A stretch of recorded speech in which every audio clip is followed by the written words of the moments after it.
Between 1890 and 1900, Greenwood experienced a population explosion over 300%, from 1,326 people in 1890 to 4,828 in 1900. In a speech given in Boston in 1899 to potential investors for the South, Henry Grady, the editor for the Atlanta Constitution, made this statement, quote, "There is a new South, not through protest against the old, but because of new conditions, new adjustments, and, if you please, new ideas and aspirations." End quote. The end of the Civil War in America brought many changes to life in the South, making adaptability paramount for the region to prosper.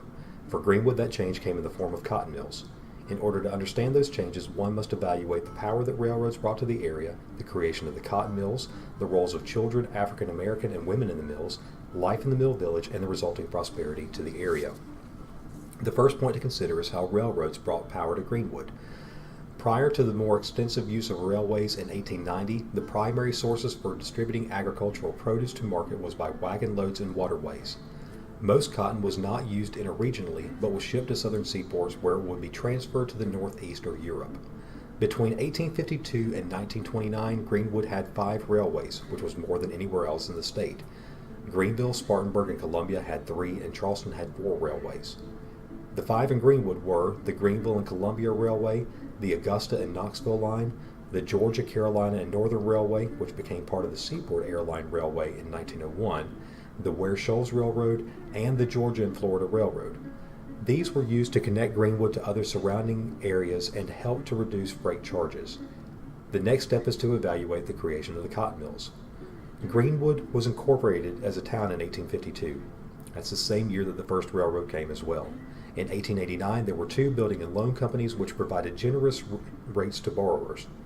This, coupled with the fact that the closest mill to Greenwood was in Newberry, was instrumental for William Lowndes Durst in the creation of the first Greenwood cotton mill in 1891.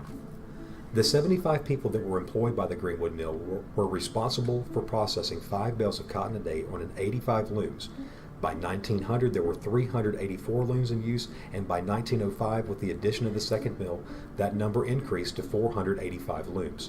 The mill workers manufactured cotton and wool. They also made tools and machinery, built all of the mill buildings, and dealt with all the necessary business transactions. Employees began their day with a wake-up whistle at 4:30, began their 12-hour workday at 6 o'clock, and were allowed a 30-minute lunch break. Weekend shifts were shortened to 10-hour days. Durst was remembered at his death by the people of Greenwood as a man who was, quote, an industrial pioneer, a public benefactor, and a community builder, end quote. The next point of evaluation is the role of child labor in the mills. The employment of children was debated by middle and upper class families who had no need for extra income that child labor afforded. Mill families, however, were required to furnish at least 3 workers, or they would not be considered an asset to the company.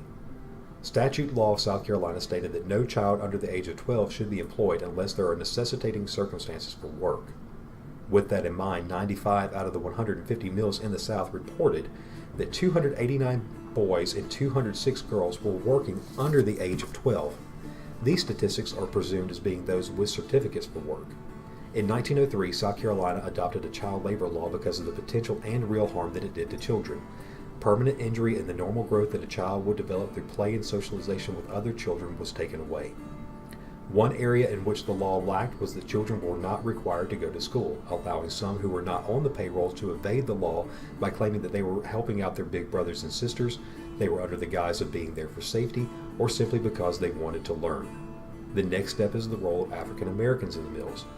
After the Civil War, Jim Crow laws allowed whites to subjugate African Americans in a form of legal slavery, which resulted in the Great Migration where African Americans moved north. Whites in the South had a cause for alarm because it meant that they were losing their agricultural labor force. This resulted in higher total labor wages because African Americans were paid a lower wage than whites. African Americans were often turned down for jobs in the mill because of their race or were given menial positions, and only made up 5.5% of the workforce in mills in 1907. African American women in this era worked as housekeepers, cooks, and caregivers to the elderly. The next step is to consider the role of women in the mill. Women had the double task of maintaining their homes as well as working in the mills. A bill was introduced in South Carolina that tried to prevent women from being able to work at night, but was rejected by the women who were employed at the mill because the night shift allowed them a chance at a job they might not otherwise have. World War I changed the dynamics of life for both white and black women in the mills. Voids were created in the workforce because the men had gone to war, which allowed white women to be promoted to supervisors and created an opening for black women that was previously inaccessible. Life in the mill village is the next point. Mill villages were necessary when they were first founded for the simple logistical reason of needing close proximity to the mills. In many mill villages, the housing conditions were poor at best. However, one of the things that set the Greenwood mill villages apart was that the communities were full of well-built brick homes, schools, and churches. These villages were self-contained communities that had company-owned stores in them as well as post offices and barbershops. And lastly, one must evaluate the resulting prosperity to the area. Greenwood became a county in 1897. This was the same year that the second mill, Greenwood Mill, was built. The 96 cotton mill came online in 1902, and by 1908, Greenwood had electric lights, telephones, 3 banks, 3 hotels, and 2 newspapers, the Greenwood Journal and the Greenwood Index, which formed a merger in 1919 as the Index Journal. 1908 was the year that James C. Self took over as president of the Greenwood Cotton Mills, and although the town was achieving great advancements, the mills were in desperate financial trouble to the extent that one had already closed and the other was on the verge of closure. An advancement to automatic loom technology by the Draper Company made machinery in Greenwood obsolete.